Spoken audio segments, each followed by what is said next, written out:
ఆ బ్యాగులు బహుజన బిడ్డలు ఆ కేసు పెడితే ఆ సిఐ అధికార మహంతో అధికార దావంతో నేనే అధికారం మా పార్టీ కాంగ్రెస్ నాయకులకు కొమ్ము కాస్తూ ఆ కేసు చేయలేదు. మళ్ళీ ఉల్టా కేసు చేయకుండా ఆ నాయకులు కాంగ్రెస్ నాయకులు పిలిపించి ఉల్టా కౌంటర్ కేసు చేపించారు. అది కౌంటర్ కేసు అయింది. కానీ బహుజన బిడ్డలు ఇచ్చినటువంటి దెబ్బ కలిగినటువంటి వాళ్ళ మీద కేసు కాలే. వాళ్ళు కేసు కాకుండా వాళ్ళు మళ్ళీ ఏం చేసిండ్రు, ఆ బిడ్డ చనిపోయే వరకు మళ్ళా మా మీదకి వస్తుందని చెప్పి పోలీసు వాళ్ళు కొంచెం అతి తెలివి చూపించి మేము కోర్టుకు రాసినాం, కోర్టు గైడెన్స్ తీసుకుంటామంటారు. మరి అధికారంలో కాంగ్రెస్ పార్టీ వాళ్ళు కొట్టిన వాళ్ళనేమో ఎఫ్ఐఆర్ చేసిండ్రు. మీరు ఒకసారి మీడియా దీని మీద దృష్టి పెట్టాలి. ఎవరైతే దెబ్బలు తిన్నారో వాళ్ళు కేసు పెడితే కేసు కాలే, కొట్టిన వాళ్ళు కేసు పెడితే అధికార పార్టీకి సంబంధించిన వాడు కేసు పెడితే వాళ్ళ కేసు ఎఫ్ఐఆర్ అయింది, వీళ్ళ కేసు ఎఫ్ఐఆర్ కాలే. మేము ఆ బిడ్డ చనిపోయిన తర్వాత పోలీసులు కొంతమంది కావాలని డ్రామా ఆడి ఏం చేసిందంటే మేము కోర్టు అడ్వైస్ తీసుకుంటామంటారు. సరే, మరి బహుజన బిడ్డలు పెడితే పేదవాళ్ళు పెడితే కోర్టు అడ్వైస్ తీసుకుంటున్నావు కదా, మరి కాంగ్రెస్ వాళ్ళకు అడ్వైస్ తీసుకోవాలి కదా. మరి వాళ్ళది ఎట్లా ఎఫ్ఐఆర్ చేసినావు, వీళ్ళని ఎందుకు ఎఫ్ఐఆర్ చేయలేదని అడిగిన ప్రశ్న డిఎస్పీని. డిఎస్పీ దగ్గర సమాధానం లేదు, నీళ్ళు నలుగుతున్నాడు. సరే డిఎస్పీ గారు, మీరు అంటున్నారు కదా ముందు ఎవరు వచ్చిండ్రు, పోలీస్ స్టేషన్ సీసీ కెమెరాలు ఉంటాయి కదా, వీళ్ళు ఎన్ని గంటలకు వచ్చిండ్రు, వాళ్ళు ఎన్ని గంటలకు వచ్చిండ్రంటే బాధితులు ఏమో 8 గంటలకు పోయినరు, అధికార పార్టీలో 9:30కు పోయినరు. పోయినా కానీ వాళ్ళ మీద కేసు పెట్టాం. మేమేమంటున్నాం, ఆ బిడ్డ చనిపోయినాక తూతూ మంత్రంగా వాళ్ళకి చేయాలని లేదు, కోర్టుకు పంపించాలి.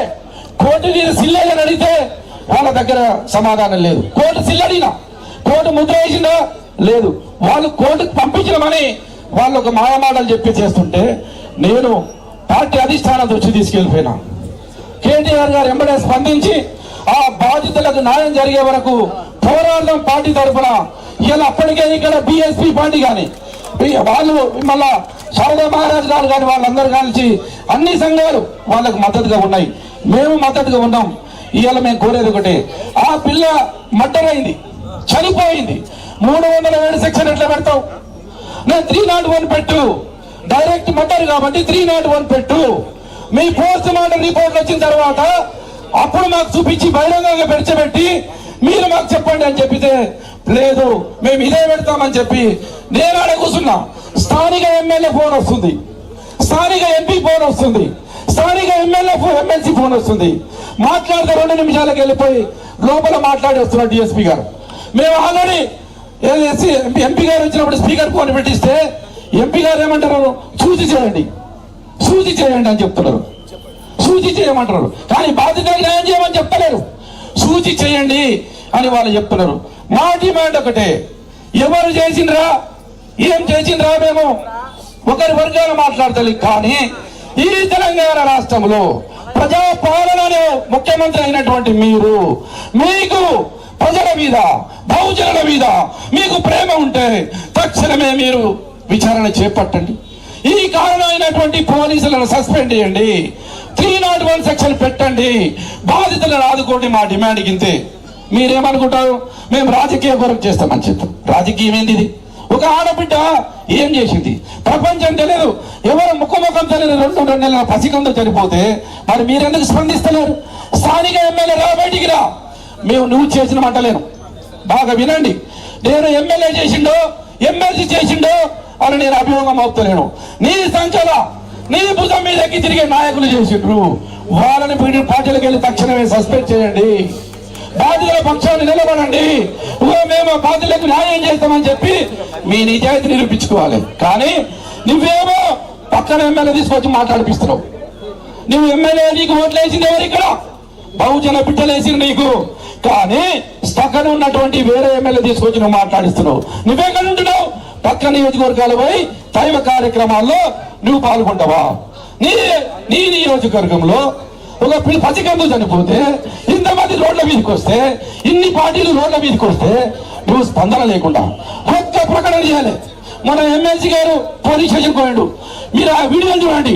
ఎంతసేపటికి ఫోన్ చూస్తున్నాడు తప్ప డిఎస్పీతో మాట్లాడతలేడు. చూసింటారు మీరు వీడియో. అహంకారంతో నా ఇంట్లో 2 పదవులు ఉన్నామనే ఆలోచనతోటి, ప్రభుత్వం కాదనే ఉద్దేశంతో ఇవాళ నీ కార్యకర్తల కొమ్ము కాస్తావా? నీ కార్యకర్తల కొమ్ము కాస్తావా? పేదలకు అన్యాయం చేస్తావా? ఒక స్థానిక ఎమ్మెల్యే, నువ్వు ఎమ్మెల్యేగా అయినావు కదా, ఎమ్మెల్సీ అయినావు కదా, నువ్వు బహిరంగరా ఇప్పటి వరకు శిబిరానికి వచ్చినవా? బాధితులను కలిసినవా? బాధితులు ఎక్కడ కలుస్తావు? Police station కలుస్తారా? ఎక్కడ కలవాలి? రోడ్డు మీద రావాలి, ఓపెన్ గా కెమెరాలు పెట్టాలి, నీవు చెప్పాలి. కానీ కెమెరాలు బంద్ చేసి, పోలీస్ స్టేషన్ తలుపులు బంద్ చేసి నువ్వు బాధితులతో ఏ విధంగా మాట్లాడతావు? ఏంటి మీ అంతర్యం ఏంటి? ప్రజాపాలన తెచ్చి ఇలా పోలీసుల పాలన పెట్టి ఇలా మా పార్టీ వర్కింగ్ ప్రెసిడెంట్ కేటీఆర్ గారు బాధితులకు న్యాయం చేసామని వస్తే నువ్వు పోలీస్ స్టేషన్లను ఉపయోగించి, పోలీసులను ఉపయోగించి రూములు వేసి తాళాలు వేస్తావా? ఇదా నీ పాలన?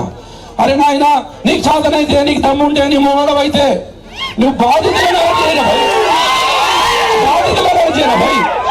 నువ్వేమి ఏది శిక్ష ఎవరైతే కొట్టినరో వాళ్ళని చెయ్యి. కానీ నువ్వు న్యాయం చేద్దామని వస్తే వాళ్ళని దాచిపెడతావా? ఇదా నువ్వు చేస్తున్నటువంటి పాలన? మీరు కొనసాగిస్తున్నటువంటి పాలన ప్రజలు మొత్తం చూస్తున్నారు, రాష్ట్రం మొత్తం చూస్తుంది. అయ్యో 2 నెలల పసికంది ఏం చేసింది, ఆ పిల్లని తన్ని చంపుతారా అని చెప్పి ఇలా వాళ్ళు ప్రజలు మాట్లాడుకుంటున్నారు. స్వచ్ఛందంగా ముందుకు వచ్చి ఇప్పటికైనా మా పార్టీ వర్కింగ్ ప్రెసిడెంట్ కేటీఆర్ గారు ఈ దీక్షలో కూర్చున్నాడు. ఆ బాధితులను తీసుకొచ్చి మాకు అప్పచెప్పి వాళ్ళకి న్యాయం చేసే విధంగా మేము కొట్లాడతాం. లేదంటే ప్రజలే తగిన బుద్ధి చెప్తారు నీకు. ఈ ప్రజలే, తెలంగాణ ప్రజలే, ప్రజా సంఘాలే ఇలా బుద్ధి చెప్పే రోజులు మీకు ముందు వస్తాయి. మీరు ఇప్పటికైనా ఆలోచన చేసి ఆ బాధితులను టెంట్ దగ్గర తీసుకొస్తారా? మేమే అడిగోవాలా? మీరే చెప్పండి. ఈ పోలీసులతో అత్యుత్సాహం చూపించొద్దు. నేను చెప్తున్న పోలీసులకు, అంబేద్కర్ సాక్షిగా ఈరోజు రికార్డు చేసి పెట్టుకోండి. మళ్ళీ కాంగ్రెస్ ప్రభుత్వం రాదు, కాంగ్రెస్ ప్రభుత్వం మళ్ళీ అధికారంలోకి రాదు. ఎవరైతే అత్యుత్సాహం చూపించిన పోలీసులుడో వాడిని తప్పకుండా పింక్ బుక్లు రాస్తాం, పింక్ బుక్తో సమాధానం చేస్తాం. ఇలా పోలీసులకు నేను చెప్పేది ఒకటే, నువ్వు పైకి పోతే వదిలేస్తాం, భూమి మీద మాత్రం వదిలేసే పరిస్థితి లేదు. కానీ భూమి మీద మాత్రం ఎక్కడున్నా, ఏ బొక్కలు తాగినా, ఎక్కడున్నా తప్పకుండా తీసుకొస్తాం. ఇగో ఇట్లాంటి పరిణామాలకు వతాత్తు పలికిన పోలీసుల ప్రజాక్షేత్రంలోనే తప్పకుండా వాళ్లకు శిక్ష పడే విధంగా చేస్తాం. ఇది గ్యారెంటీ తప్పదు. ఇప్పటికైనా చెప్పేది ఒకటే, ఇలా అధికార మహంతో స్థానిక ఎమ్మెల్యే గారు బయటికి రావాలి. నువ్వు పక్క ఎమ్మెల్యేలను అడుగు తీసుకురామా, పక్క ఉత్తరం తీసుకురామా. నువ్వు శాతనైతే నువ్వు ప్రజలకు న్యాయం చేయి. నీవేమో పక్క నియోజకవర్గాల్లో ఏది తీర్థయాత్రలకు పోతున్నావు, వాళ్ళని తీసుకొచ్చి మాట్లాడిపిస్తున్నావు. ఎంతవరకు కరెక్ట్? మేము అడుగుతున్నది ఏంటండి, మీ పదవులు అడిగినామా? 5 ఏళ్ళు మీరే ఉండండి, ప్రజలు మీకు ఓట్లు వేసారు కదా, 5 సంవత్సరాలు మీరే ఉండండి. కానీ ఈ చనిపోయిన పసిగుడ్డకు ఏ విధంగా న్యాయం చేస్తారో చెప్పండి అని అడుగుతున్నాం. దానికి మీ దగ్గర సమాధానం లేదు. ఇలా పక్కన తీసుకొచ్చి రాజకీయం అని మాట్లాడతారా? ఇది రాజకీయంలా కనపడుతుంది మీ అందరికి. ఇది రాజకీయమా? 2 నెలల పసికందు చనిపోతే న్యాయం చేయమని అడిగితే పక్క కాంగ్రెస్ పార్టీలు ఇది రాజకీయం చేస్తారు, ప్రతిపక్షం వాళ్ళు ఆడతారు. ప్రతిపక్షం వాళ్ళు రాజకీయం చేస్తారని మాట్లాడుతుంటే వాళ్ళ తెలివికి, వాళ్ళ అవివేకానికి నేను రియల్ గా సిగ్గుతో, తెలంగాణ పౌరుడిగా సిగ్గుతో తల వంచుకుంటున్నా. ఎంతవరకు కరెక్ట్ ఆలోచన చేయండి. ఇప్పటికైనా బాధ్యుల పక్షాన ఇంత పెద్ద మొత్తంలో వచ్చినటువంటి మా బీఆర్ఎస్ పార్టీ సైనికులకు, గత 4-5 రోజులుగా వాళ్ళకు సపోర్ట్ ఉన్న అన్ని ప్రజా సంఘాల నాయకులకు అందరికీ, ప్రతి ఒక్కరికి పేరు పేరున హృదయం. ఇలా పార్టీలు పక్కన పెట్టి, జెండాలు పక్కన పెట్టి, ప్రజా సంఘాలు పక్కన పెట్టి, ఇగో మా బిడ్డకు న్యాయం జరగాలని చెప్పి ప్రతి ఒక్కరికి 4 రోజులుగా తిండి లేకుండా, నిద్ర లేకుండా వాడు ఏది కొట్లాడుతున్న ప్రతి ఒక్క యువకుడికి తప్పకుండా చేతులెత్తి వాళ్ళ పేద కుటుంబాల తరఫున, బహుజన బిడ్డల తరఫున ప్రతి ఒక్కరికి ఈ దీక్షలో పాల్గొన్న మీ అందరికీ మరొకసారికి పేరు పేరుగా వందనాలు తెలియజేస్తున్నా, నమస్కారం తెలియజేస్తున్నా. ఇక్కడితో అయిపోలే. రాబోయే రోజుల్లో ఒక ఆ బిడ్డకు న్యాయం జరిగే వరకు మనం అందరూ ఇదే విధంగా కష్టపడి పనిచేయాలి. మీ వెంబడి మేముంటాం తప్పకుండా అని చెప్పి తెలియజేస్తూ మీ అందరికి మరొకసారి సెలవు తీసుకుంటున్నాం. పెద్దలు ఎవరే వచ్చిండు అంజన్ వచ్చిండు రజకాయ మేరడా ఇవో చాలా మంది రజకులు నోర్లు కుట్టేసిండు రేవంత్ రెడ్డి ప్లాస్టర్ పెట్టిండు. కాంగ్రెస్ పార్టీలో ఉన్న రజక నాయకులందరూ వాళ్లకు ఎక్కడ అమ్మడం పోయిందో మీరందరూ ఇలా బీసీ బిడ్డలందరూ మీరు వాళ్ళ పిలవాలి, తప్పకుండా పిలవాల్సిందే, తప్పకుండా చేయాల్సింది. ఇప్పుడు మా పెద్దలు మా అన్న గోరెడ్డి వెంకన్న గారు మాట్లాడవలసి కోరుతున్నాం.